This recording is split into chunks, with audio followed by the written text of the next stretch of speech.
Hello everyone, welcome to Wordy Tales. Today we're bringing you a story about how discovering your own strengths and practicing with dedication can lead you to success. It's a tale that will remind us that we all have unique talents, and with the right mindset we can excel in anything we set our minds to. Along the way, we'll also learn some new words and how to use them in sentences to improve our English in a fun and simple way. So, stay with us till the end. Once, in a small, peaceful town, there lived a family in a quiet corner of the city. This family had a 12-year-old boy named David, who was in the 6th grade.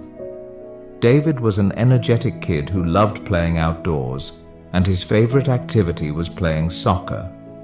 Almost every day, David would head out to the nearby public field, where he honed his soccer skills. One afternoon, after coming home from school, David slumped onto the couch, looking deep in thought. He opened a school book, stared at it for a moment, and then leaned back into the soft cushions with a dissatisfied look on his face. His father, who had just come in from the backyard, noticed this unusual behavior and walked over to his son. Sitting beside David, he asked what was bothering him. David explained that he had received a poor grade in math, but that wasn't what was truly upsetting him. He shared that his close friend and neighbor, Matt, always seemed to score high in math. No matter how hard David tried, he just couldn't seem to do as well. Hearing this, David's father went to get a glass of water to calm his son. Once David had relaxed a bit, his father took him outside to their small backyard garden, which was filled with shady trees and a peaceful atmosphere. "David," his father began, "I want you to understand 3 important lessons from what happened today. These are lessons that will guide you as you grow older." David, who deeply respected his father, was a bit confused but intrigued. "Can you explain those lessons, Dad?" he asked. "You will learn each lesson one by one, through a challenge I will give you," his father replied with a gentle smile. After a brief pause, his father continued, "For the first lesson, I want you to invite Matt to play soccer with you tomorrow."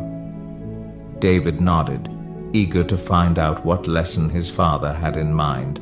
The next morning, the weather was bright and welcoming, and David went to school with his usual excitement.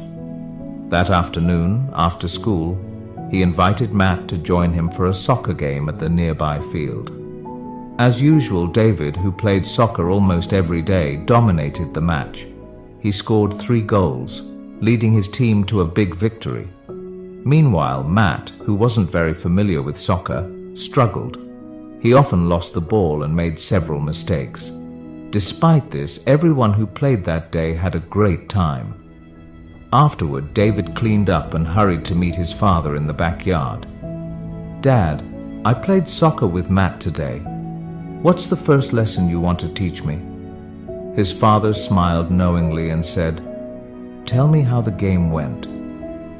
David described everything, from his 3 goals to how Matt wasn't very good at soccer. His father nodded and said, "Look at this, David. Matt may not be good at soccer, but he's great at math. Just like how you might struggle with math but excel at soccer. We're all different, and that's okay. We each have our own strengths and passions." David felt a wave of understanding wash over him. He realized that people are different and don't have to be the same. But, curious as always, he immediately asked about the second lesson. "For the second lesson," his father said, "I want you to pay close attention to Matt tomorrow at school. Keep track of how often you see him counting or working with numbers." The following day, David eagerly went to school, excited to complete his father's challenge. Throughout the day, he quietly observed Matt, noticing how often he was engaged in math-related tasks. After school, David passed the time playing soccer again until his father returned home. That evening, David approached his father and reported his findings. "Dad, Matt was counting a lot today. He was working on math problems, solving puzzles, even calculating things like change during recess, and he even counted the petals on a flower." His father smiled warmly and said, "That's the second lesson, David. Matt is good at math because he enjoys it and practices it often. If you want to get better at something, you have to keep practicing, just like you do with soccer. It doesn't always have to be difficult. You can start with simple things like counting petals on a flower." David smiled, realizing that he could improve in anything as long as he practiced consistently, just like he had with soccer. Without waiting, David eagerly asked about the third and final lesson. His father thought for a moment and said, "For the last lesson, I want you to think about how much better Matt is at math compared to you." David paused for a second, then hesitantly replied, "I think Matt is about 3 times better at math than I am." "All right," his father said. "For the last challenge, I want you to study math 3 times harder tomorrow." David swallowed nervously but nodded, determined to tackle the final challenge. The next day after school, David sat down to study math. After an hour of intense focus, he decided to push through and study for 2 more hours, tripling his usual effort. But before he could finish, his head started to throb, and without realizing it, he fell asleep.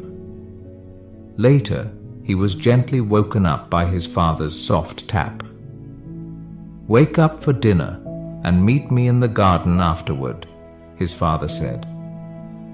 Feeling disappointed in himself, David met his father, his head hung low.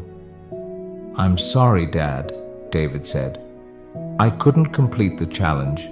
I studied so much that my head hurt, and I ended up falling asleep." His father gently patted David's head and said, "David, this is what happens when you try to master something you don't enjoy. It's hard to stay disciplined and consistent. But when you study something you love, discipline and consistency feel much lighter, just like how you stay dedicated to playing soccer." After a brief silence, his father gave him the final piece of advice. "So, if you want to be smart and become an expert at something, either study what you love or learn to love what you're studying." David, filled with admiration for his father's wisdom, promised to carry these 3 important lessons with him for the rest of his life. Today, we learned new words and sentences through this story. Remember, learning English can be fun when you practice regularly. So keep listening, learning, and growing. Make sure to like, comment, and share how this story helped you improve your English. Thank you for watching, and I'll see you in the next story where we'll continue learning together.